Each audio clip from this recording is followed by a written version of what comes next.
Күмәнді қайырымдылық қорлар. Соңғы күндері ғаламтор және әлеуметтік желілерде, қоғамдық орындарда, сауда орталықтарында әлеуметтік қолдау, қаржылай көмек беру мақсатында түрлі қорлардың жарнамасы еркін жүруде. Дүкендерде, көшелерде түрлі жәшіктерді орналастырып, қолдауға шақырып жатқан іс-шараларды байқаймыз. Бұл әрекеттер жомарттан алып, жарылыны жарылқап жатса, көңіл қуантарлық іс. Дінатын немесе түрлі мезгілдік акцияларды пайдалана отырып, өздерінің жымысқы іс-әрекеттерін жасайтындар да жоқта емес. Ескертеміз, күмәнді діни қайырымдылық қорларына ақша аударудан бұрын олардың сенімділігін мұқият тексеру қажет. Себебі кейбір ұйымдар діни қайырымдылық деген атпен алаяқтық жасайды, немесе экстремистік, радикалды топтарды қаржыландыруы мүмкін. Егер қайырымдылық қорының сенімділігіне күмәніңіз болса, төмендегі қадамдарды орындау арқылы оның шынайылығын тексеруге болады. Ресми сайт пен ақпараттарды тексеру.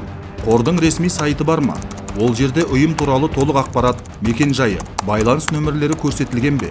Сайттағы ақпарат үнемі жаңартылып отыра ма? Мемлекеттік порталдардан іздеу. Қазақстанда тіркелген қайырымдылық ұйымдарды Қазақстан Республикасы Әділет Министрлігі немесе мемлекеттік порталдарда ашық нормативтік құқықтық актілерден тексеруге болады. Егер қор ресми тіркелмеген болса, оған ақша аудару қауіпті. Олар туралы қоғамдық пікір қандай? Қор туралы интернетте пікір бар ма? Әлеуметтік желілерде олардың жұмысы туралы нақты есептер бар ма? Алаяқтыққа байланысты шағымдар түсіп жатқан жоқ па? Байланысқа шығу. Қордың өкілдерімен сөйлесіп, сұрақтарыңызды қойыңыз. Егер олар қысым жасап, шұғыл ақша аударуды талап етсе, бұл күмәнді белгі. Алаяқтық белгілеріне назар аудару.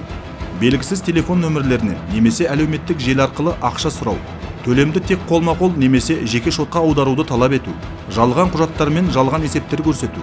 Егер сізге күмәнді қайырымдылық қор кездессе, Қазақстан Республикасының құқық қорғау органдарына хабарласыңыз. Құрметті қайырымдылық жасауға асыққан жан. Егер қордың сенімділігіне толық көзіңіз жетпесе, ақша аударуға асықпаңыз. Оның орнына белгілі әрі ресми қайырымдылық ұйымдарына көмектескен жөн.